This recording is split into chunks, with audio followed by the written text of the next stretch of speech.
going on, guys? How are you all doing?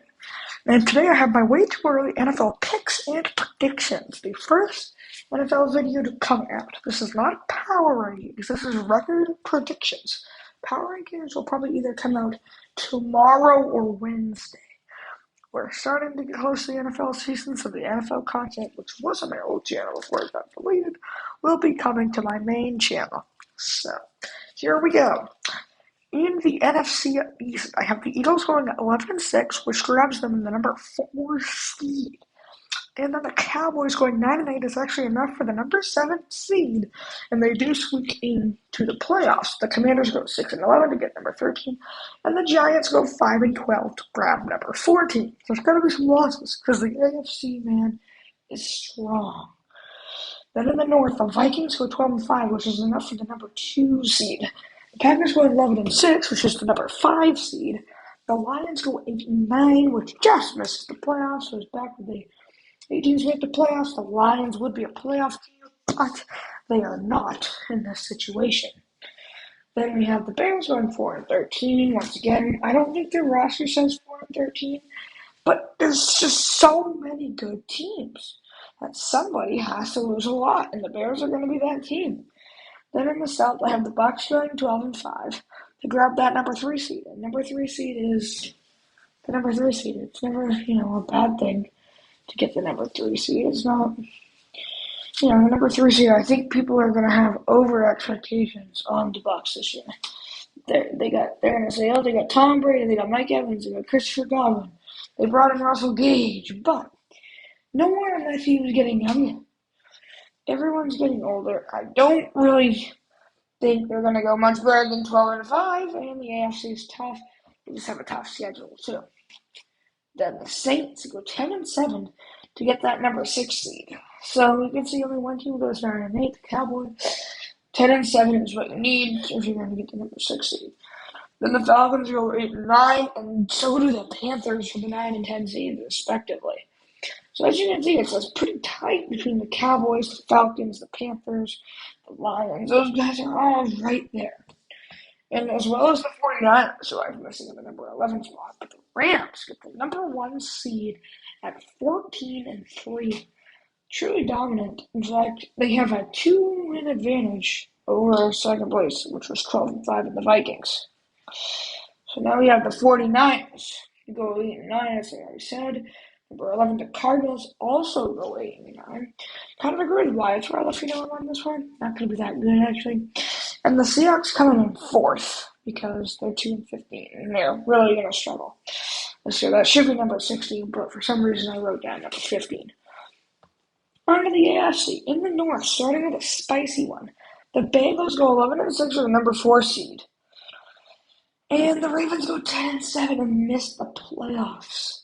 Like I said, somebody's got to lose, and it's all in the NFC because the AFC is so strong. 10-7 misses the playoff in this instance. So as you can see, essentially the Bengals and the Ravens are fighting to make the playoffs in those last 2 games.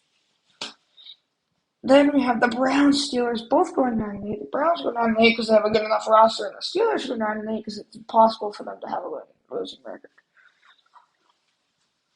Then in the East, the Bills get the number 2 seed, the 12-5 record. Like I said, no one's going to really stick out a ton, I don't think. 12-5 is going to be number 2. The Dolphins squeak in at the number 7 spot at 11-6. So the Ravens were a whole win off. They weren't, tiebreaker. They were a full win off of making the playoffs. Patriots go 9-8, which is the number 12 seed. And they made the playoffs in the NFC. So, yeah, there's a big difference. The Jets go 4-13, which is number 14. Like I said, the bad teams, especially in the AFC, they're going to lose a lot, and the Jets is one of them. In the South, the Titans win it with an 11-6 record going number 3. They have an easier division, so they're going to beat the Bengals because of divisional wins. They have the Colts, the Jags, and the Texans in the division. The Colts go 6-11 for 13. Once again, they don't have the roster to do that, but there's got to be losses somewhere. The Colts are one of those teams that I think are going to suffer more than people think. The Jags go 4-13, and the Texans go 4-13.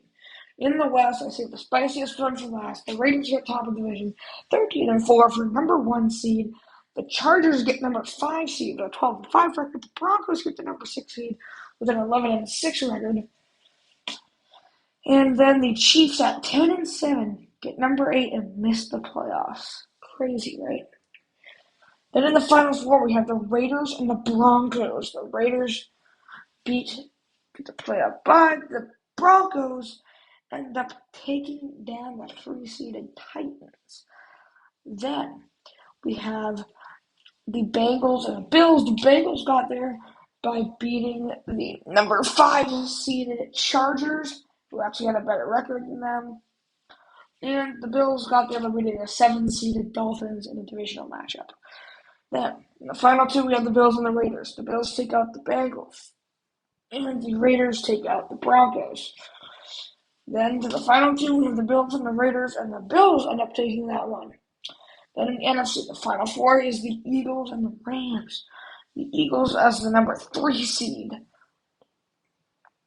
As the number 4 seed, take down the number 5 seed in the Packers. The Rams get the first round bye. The Saints take down the Bucks in a divisional matchup.